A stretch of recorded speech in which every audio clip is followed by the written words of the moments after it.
if you don't know what those two things are, I'm not trying to be critical of you. I'm just saying, of course you don't. No one, like most advisors don't know what these things are and how they work. These are just two of the landmines that are out there. People don't make a plan. They think that a number is a plan or a portfolio is a plan, and it's not a plan. They don't have a system through which they can make decisions that are based on what's in their best interest and their goals, not just general information. Well, the number was based on the 4% rule, which isn't a rule, by the way.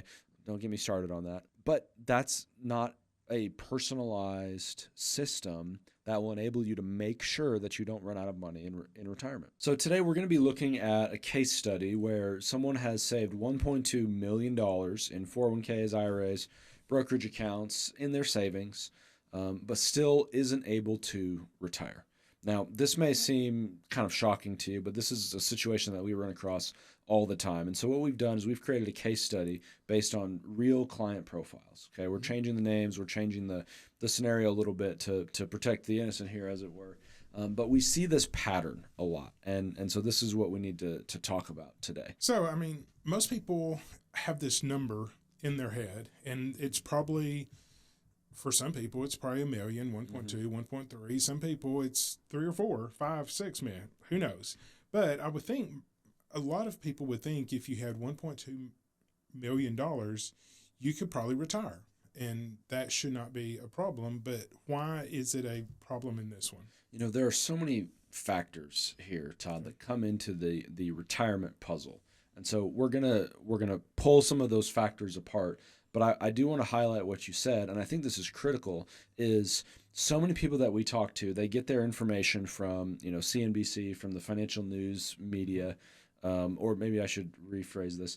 So many people we talk to, they get their information from the financial press, the TV shows, the blogs, the very common, sources of information here. And there's a lot of it out there. There's a lot of it out there that are general information. And what a lot of folks don't realize, and this sounds so grumpy when I say this, the purpose of these publications is to sell advertising. Sure. Just to be exceedingly transparent, okay? They're not giving specific advice because they're not allowed to give specific advice. Sure. And so they write pieces like, hey, the average American just needs $1.2 million to retire, $1.5 million to retire. And regular folks like you and I are just trying to go about their life, do their job. They want to retire someday. They read an article from a big name publication like Forbes or Fortune, which I've been published in, and think, oh, this is what we have to do. Yeah. And they don't realize that it's more complicated than just saving a nest egg. We've got to figure out when we're going to take Social Security. We've got to figure out how we're going to integrate planning for healthcare if you don't wait until 65 to leave your employer. We've got to figure out how are we going to deal with IRMA? How are we going to deal with Medicare surcharges? How are we going to deal with taxes in retirement? What's the plan for long-term care? How do we bring all these pieces together? And oh, by the way, depending on when you're watching this, markets don't always go up. The stock market doesn't always go up. It does eventually, but yes, it's not a straight line up. Sure, Yeah. And this may be surprising to some folks who have just thought that everything's been great the last 10 or 12 years. Yeah, it's been nice. However, how do we deal with volatility in the stock market, and what's the right portfolio to own as we're approaching retirement? Is the same thing that we owned previously? Is it the same thing that was in the 401k? And how do we do that? How do we rebalance it? How do we make sure that it's as tax efficient as possible? That's just scratching the surface on the questions that come up. So apparently this lady, something did not go as planned. Okay, so can you tell us her situation specifically, or you have some examples? So I'll give you a couple of really common ones Okay. that I think people may be able to identify with. And I think that's really the goal here is I want to share, insight to make folks feel like they're being seen and they're not the only ones in these situations, because it's entirely true. And so one that I really see that's common is, getting to the retirement number, whatever you had set out for that to be, right? Mm-hmm. For a lot of folks, as you said, that's $1 million, or maybe it's $2 million, right? Sure. Okay. Now the question that people don't think about, which is interesting to me, but in my experience, they don't think about it, is how do we turn that into income? Yes, we've got a pile of money and it's worth a certain amount. How do we turn that into sustainable long-term income so that we don't worry about running out of money? And there's a handful of ways to do it, but what's the strategy that's going to be best for you?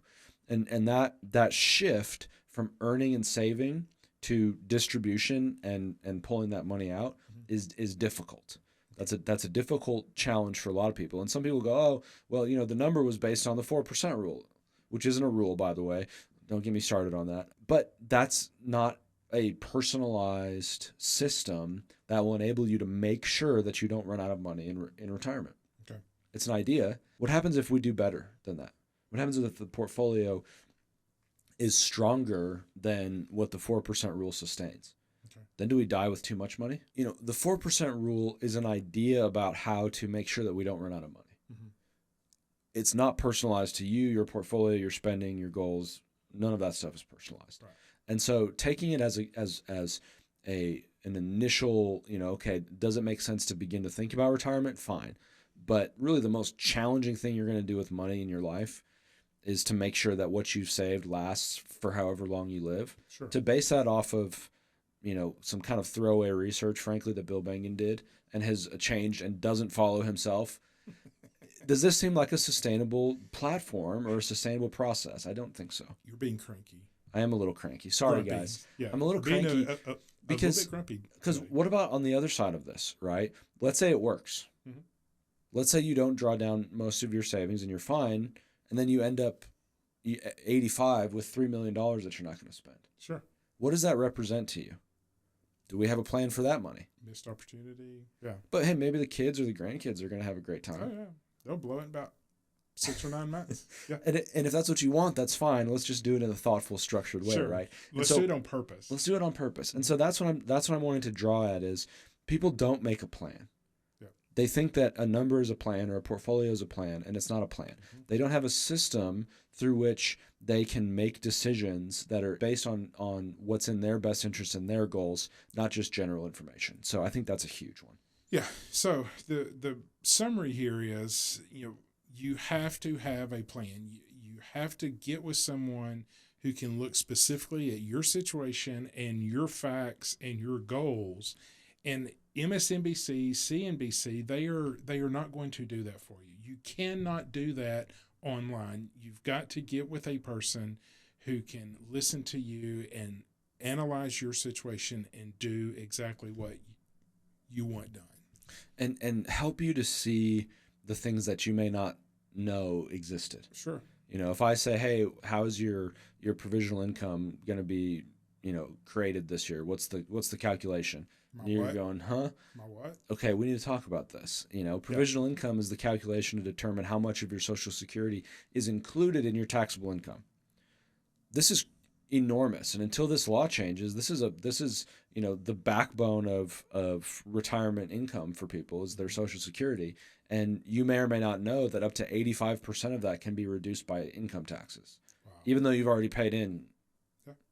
Surprise. Oh, and then, hey, are you going to be affected by IRMA this year? If you don't know what those two things are, I'm not trying to be critical of you. I'm just saying, of course you don't. No one, like most advisors don't know what these things are and how they work.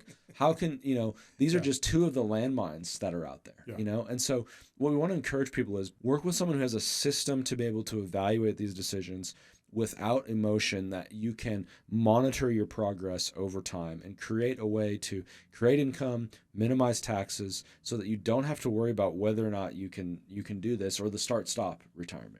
Yeah. The other one that really kind of caused me to think about this particular situation is a real client that we have who has a similar savings amount, single person, doesn't matter if they're single or married, but single person, pretty frugal generally, has saved way more than they need to save. Yeah. But they're panicked about retiring because they don't want to run out. Yeah. And it's just fear. It's a fear thing. They don't know what they don't know. And they need a guide, they need help, they need a trusted resource to walk through this with them. And I think the thing that's so interesting and so challenging about retirement is it should be a once in a lifetime thing. And I say should be because some folks, they have to start and stop retirement. And we don't want that to happen to you unless you want to. Mm-hmm. It has to be on your terms. Sure. But we also see folks who they think they've got it right, and they think their guy's got them on track, and their guy was great at accumulating. They've got some cool mutual funds, and oh, by the way, transitioning that to income we had some oopsies Whoops. and the market crash, and we didn't have a plan for that. This is a tough thing. Yeah. All right. So I think everybody should understand now that getting to what your number is, if it's done without intention, without a plan, it may not really be your number. Okay. Get with us, give us a call. We can sit down with you. We can figure out exactly what your number is and how to make that number work for you from this point forward. And a lot of advisors don't do that very well. And this is what we do.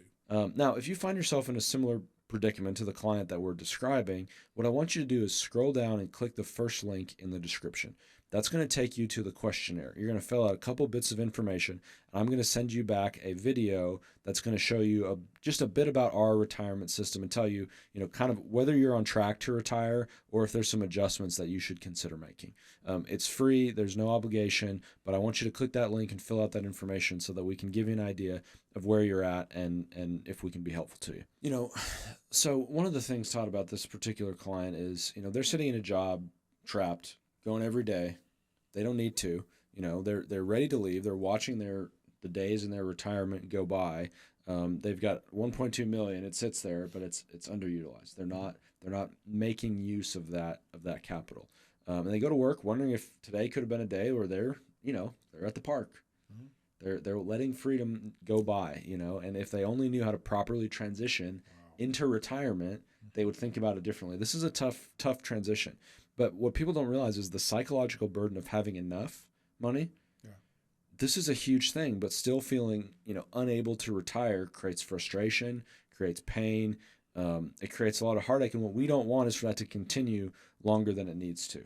I mean, this can literally be a life-changing conversation to set you free to go and do what you've been saving your entire life for. It's now time to go do it.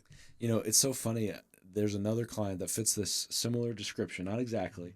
And this was a client that we had in the office, and oversaver, very detailed, very competent. I mean, very, very sharp individual. And Todd walked by, and I was having this conversation, and he could hear through the door, "You mean I can retire?" I'm like, "Yeah, you can retire anytime." Yeah.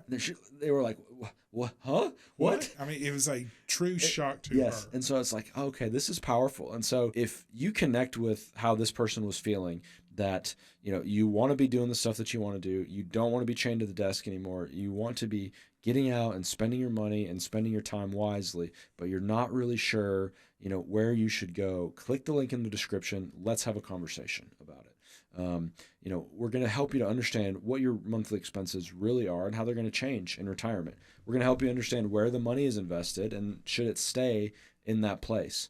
We're going to evaluate, how to handle healthcare. What's the plan to bridge the Medicare gap? Have we accounted for inflation, especially in things like healthcare costs or long-term care? Have we adjusted your income for that? How does your guaranteed pension or guaranteed income sources work? And is that enough to sustain your baseline? How do we create paychecks and playchecks? And are there significant one-time expenses that you're thinking about in retirement but don't know how to pay for? And so if you're thinking about all of these things and you're not exactly sure what to do, click the link in the description, fill out the little questionnaire. We'll begin the conversation with you, help you to get some clarity on these ideas, and help you to transition from frustrated at work, having enough saved, not knowing how to transition to the retirement that you deserve and that you've always wanted. So we'll look forward to seeing you next time. Thank y'all. See you. Bye.